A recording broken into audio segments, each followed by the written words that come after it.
सभी भक्तों और ईश्वर की संतानों को मेरा कोटि कोटि प्रणाम। और बाबा बोले सबका कल्याण करें तथा सबकी मनोकामनाओं को पूरा करें, ऐसी प्रार्थना है भगवान भोले से। जैसा कि हमने कल रुद्र संहिता के 7 अध्यायों का अध्ययन किया था, खंड 2 के, आज हम 8वें अध्याय से उसका अध्ययन शुरू करेंगे। शुरू करने से पहले ओम नमः शिवाय, हर हर महादेव।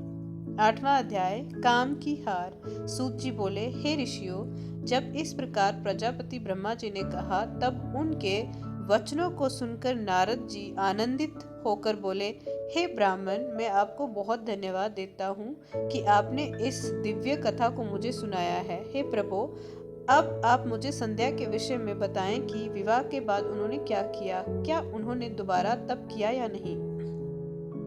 सूत जी बोले, इस प्रकार नारद जी ने ब्रह्मा जी से पूछा। उन्होंने ये भी पूछा कि जब कामदेव रति के साथ विवाह करके वहां से चले गए और दक्ष आदि सभी मुनि वहां से चले गए, संध्या भी तपस्या के लिए वहां से चली गई, तब वहां पर क्या हुआ। ब्रह्मा जी बोले, हे श्रेष्ठ नारद, तुम भगवान शिव के परम भक्त हो, तुम उनकी लीला को अच्छी प्रकार जानते हो। पूर्व काल में जब मैं मोह में फंस गया था, तब भगवान शिव ने मेरा मजाक उड़ाया था, तब मुझे बड़ा दुख हुआ था। मैं भगवान शिव से ईर्ष्या करने लगा।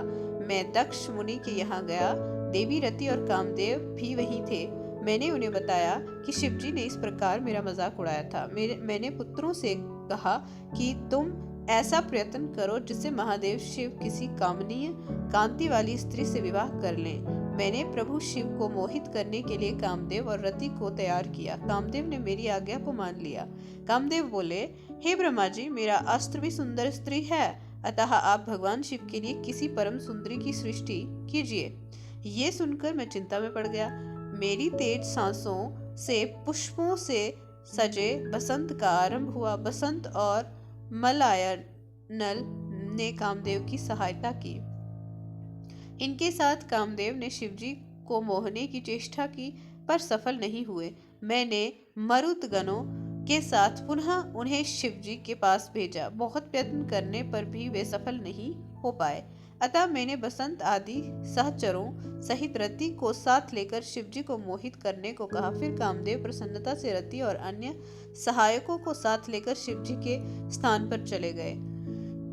9वां अध्याय, ब्रह्मा जी का शिव विवाह हेतु प्रयत्न। ब्रह्मा जी बोले, काम ने प्राणियों को मोहित करने वाला अपना प्रभाव फैलाया। बसंत ने उसका पूरा सहयोग किया। रति के साथ कामदेव ने शिवजी को मोहित करने के लिए अनेक प्रकार के यत्न किए। इसके फलस्वरूप सभी जीव और प्राणी मोहित हो गए। जड़ चेतन समस्त सृष्टि काम के वश में होकर अपनी मर्यादाओं को भूल गई। संयम का व्रत पालन करने वाले ऋषि मुनि अपने कृत्यों पर पश्चाताप करते हुए आश्चर्यचकित थे कि उन्होंने कैसे अपने व्रत को तोड़ दिया, परंतु भगवान शिव पर उनका वश नहीं चल सका। कामदेव के सभी प्रयत्न व्यर्थ हो गए। तब कामदेव निराश हो गए और मेरे पास आए और मुझे प्रणाम करके बोले, हे भगवान, मैं इतना शक्तिशाली नहीं हूँ जो शिवजी को मोह सकूं।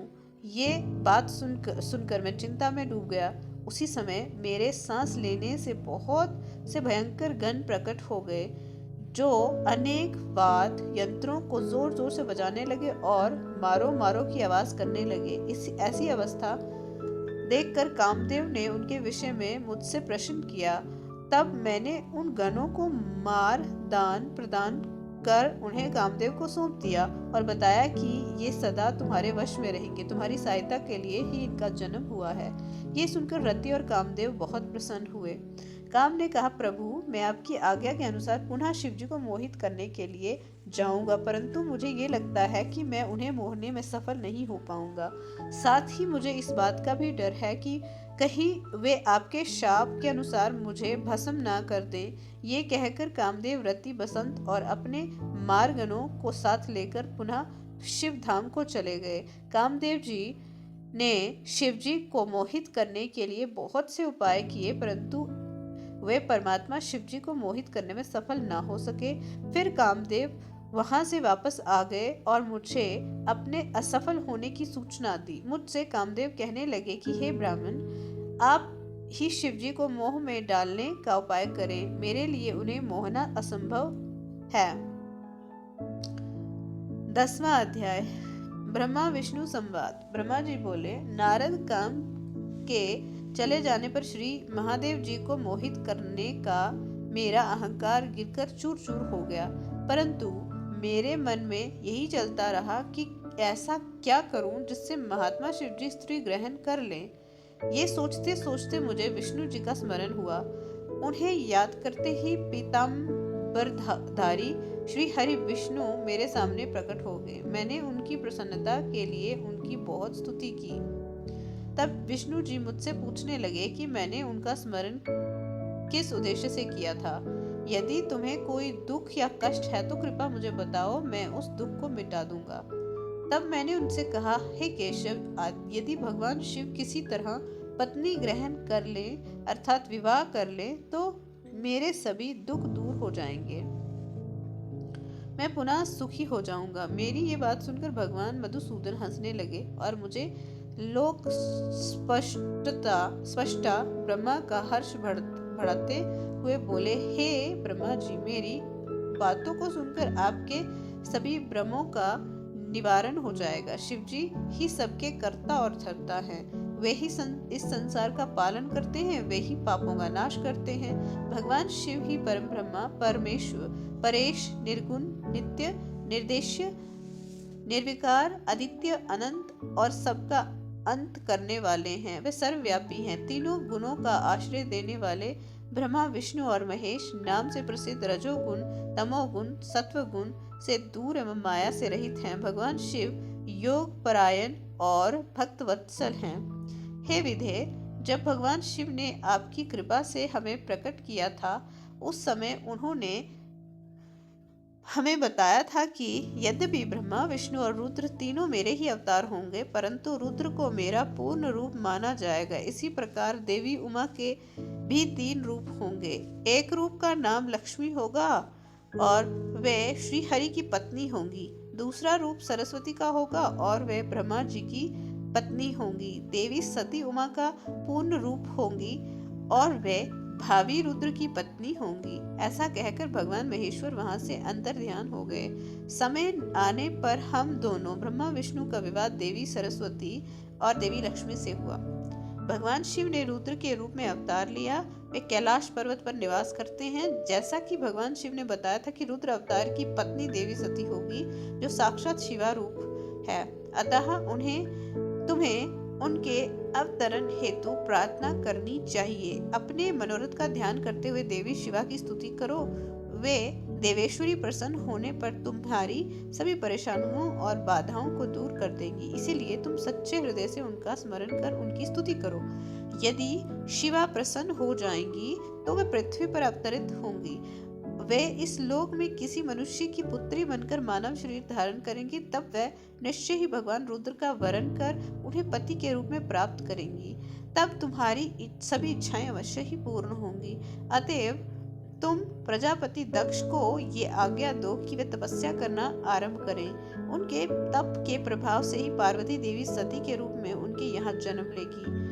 देवी सती ही महादेव को विवाह सूत्र में बांधेंगी।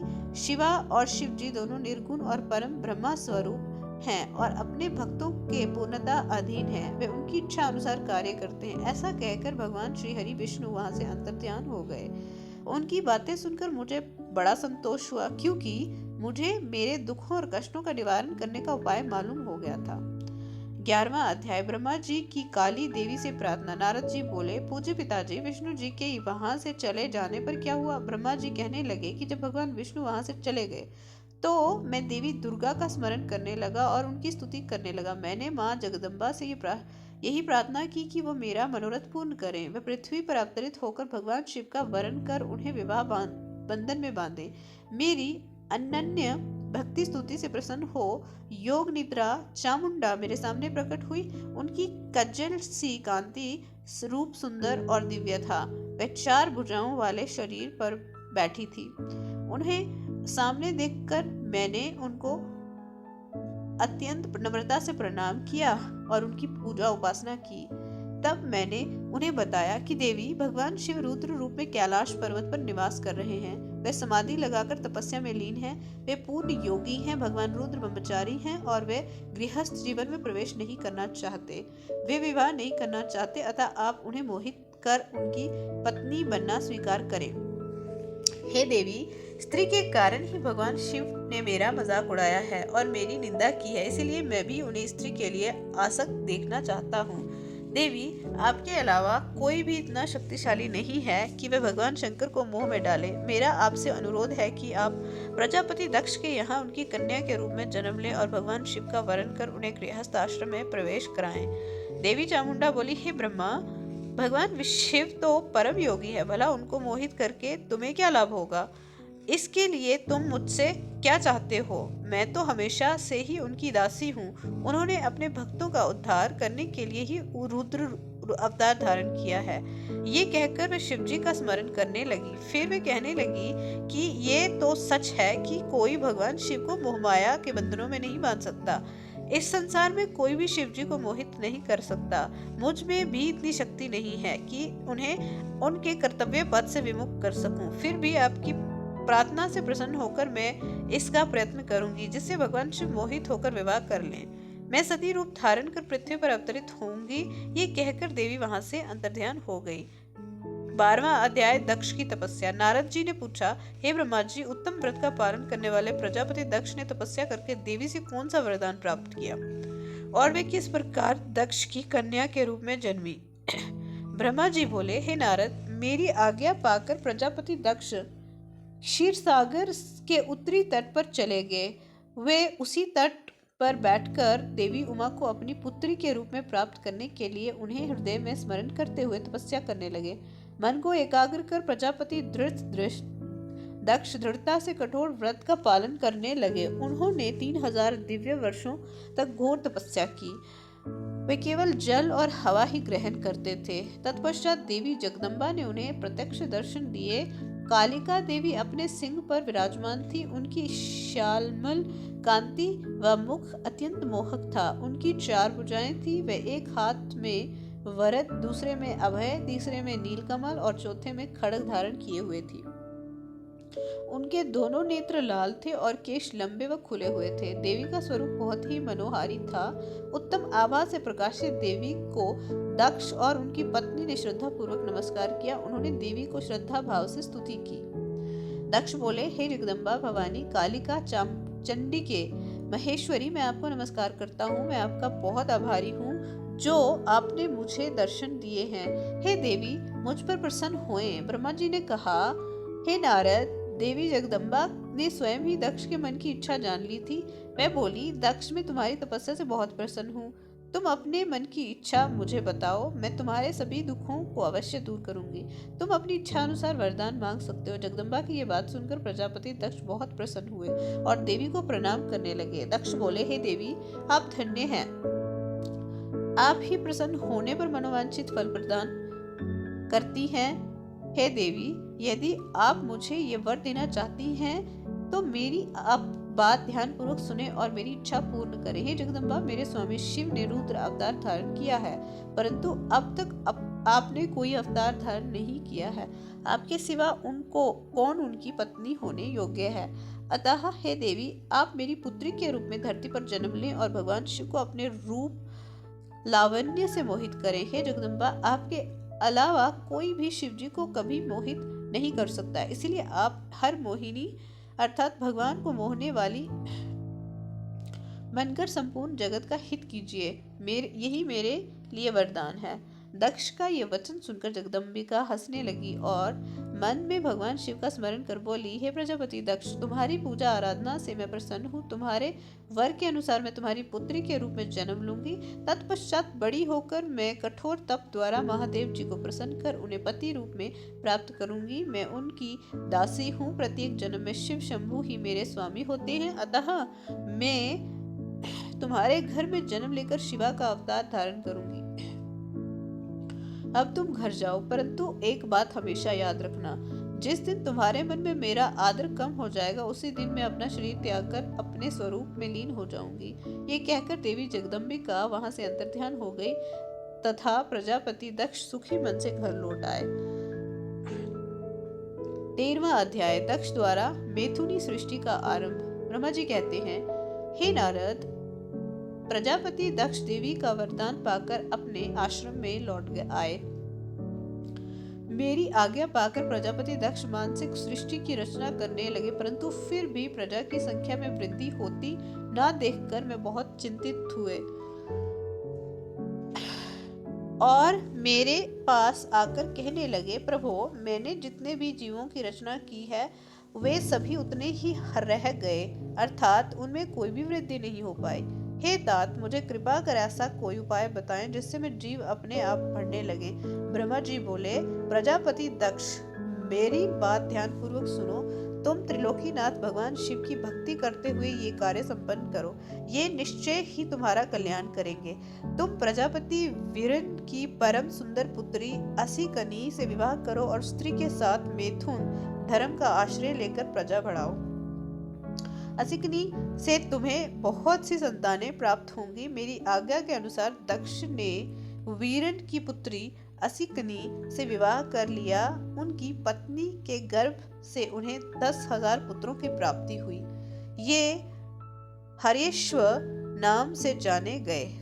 सभी पुत्र धर्म के पथ पर चलने वाले थे। एक दिन अपने पिता दक्ष से उन्हें प्रजा की सृष्टि करने का आदेश मिला।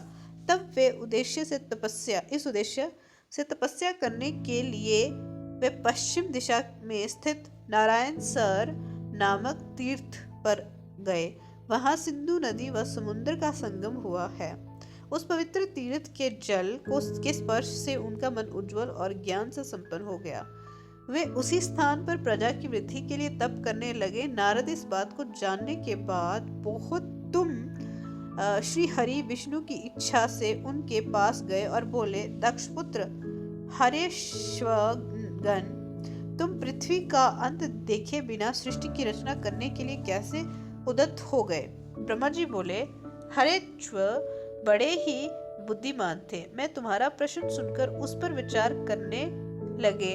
वे सोचने लगे कि जो उत्तम शास्त्र रूपी पिता के निवृत्त परक आदेश को नहीं समझता, वे केवल रजोगुण पर विश्वास करने वाला पुरुष सृष्टि निर्माण का कार्य कैसे कर सकता है?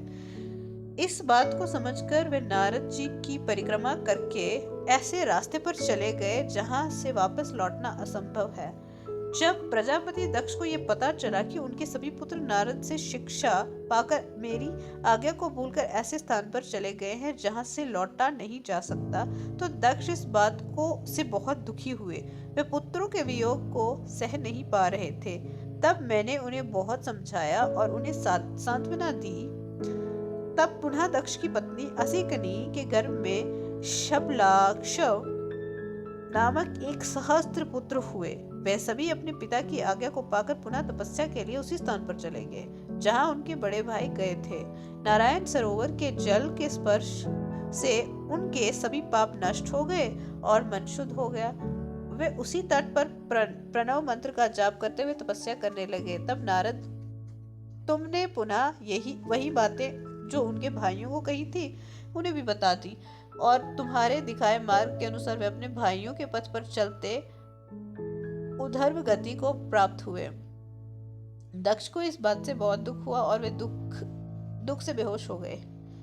जब प्रजापति दक्ष को ज्ञात हुआ कि ये सब नारद की वजह से हुआ है तो उन्हें बहुत क्रोध आया। संयोग से तुम भी उसी समय वहां पहुंच गए। तुमने देखते ही क्रोध के कारण वे तुम्हारी निंदा करने लगे और तुम्हें धिक्कारने लगे।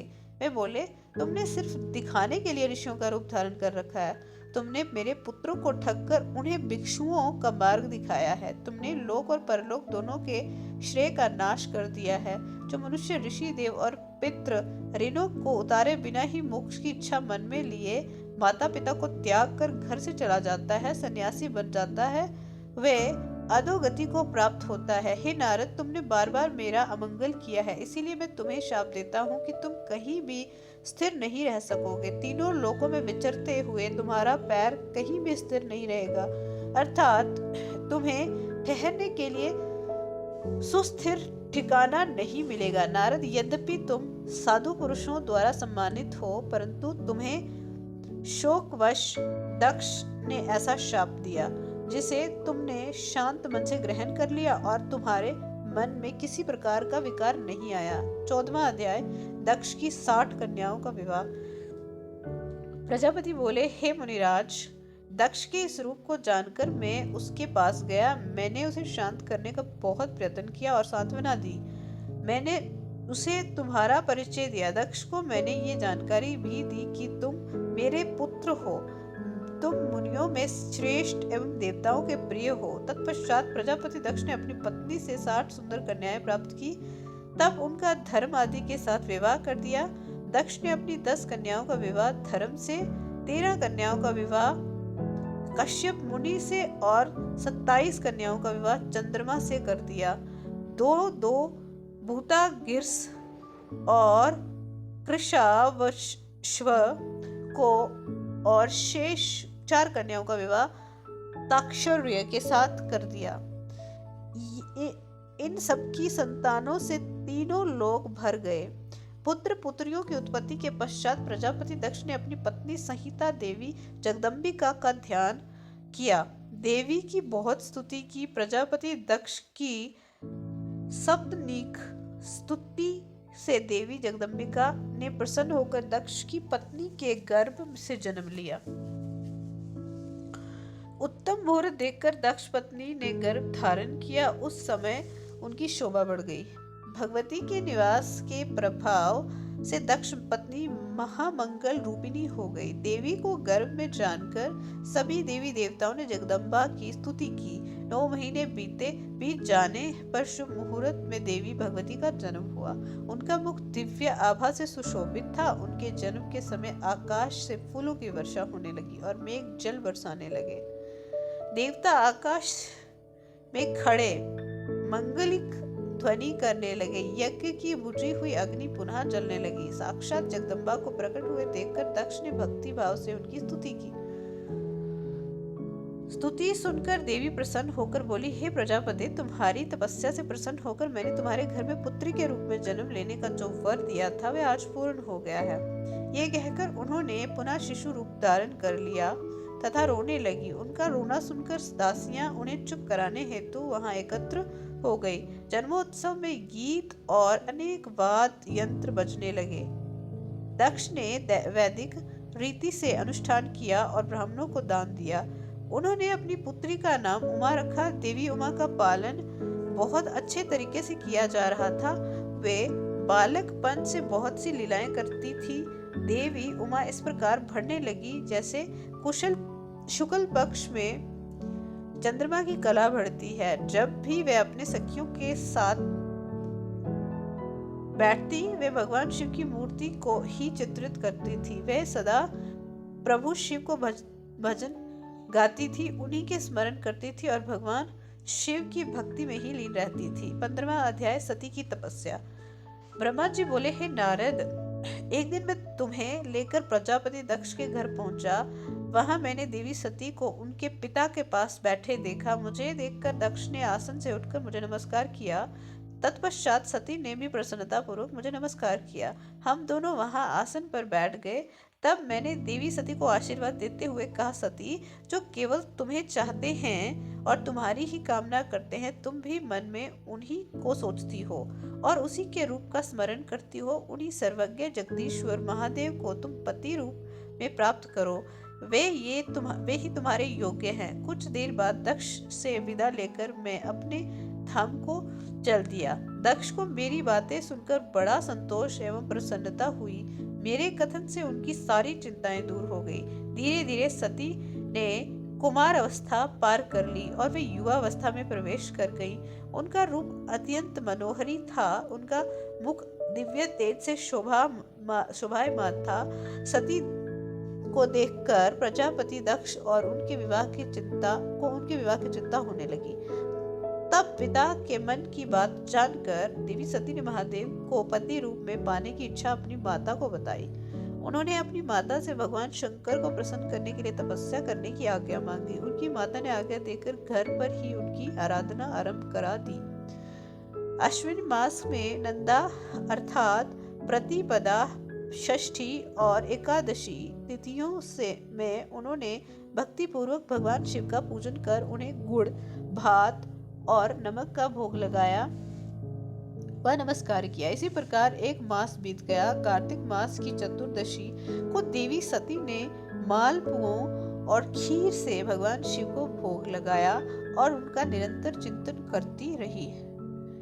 मार्गशीर्ष के कृष्ण पक्ष की अष्टमी को वे तिल जौ और चावल से शिव जी की आराधना करती और घी का दीपक जलाती। पोष माह की शुक्ल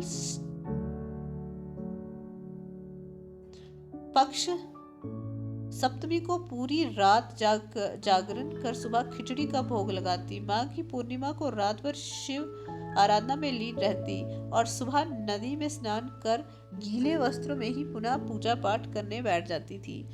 फागुन मास के कृष्ण पक्ष की चतुर्दशी तिथि को जागरण कर शिवजी की विशेष पूजा करती थी। उनका सारा समय शिवजी को समर्पित था। वे अपने दिन रात शिवजी के स्मरण में ही बिताती थी। चैत्र मास के शुक्ल पक्ष की चतुर्दशी को वे डाक के फूलों और दवनों से भगवान की पूजा करती थी। वैशाख माह में वे सिर्फ तिलों को खाती थी। वे नए जौ के भात से शिव पूजन करती थी। ज्येष्ठ माह में वे भूखी रहती और वस्त्रों तथा भटकटैया के फूलों से शिव पूजन करती थी। आषाढ़ मास के शुक्ल पक्ष की चतुर्दशी को वे काले वस्त्रों और भटकटैया से रुद्रदेव की पूजा करती थी। श्रावण मास में यज्ञोपवीत वस्त्रों तथा कुश आदि से वे पूजन करती थी। भाद्रपद मास में विभिन्न फूलों व फलों से वे शिव को प्रसन्न करने की कोशिश करती। वे सिर्फ जल ही ग्रहण करती थी।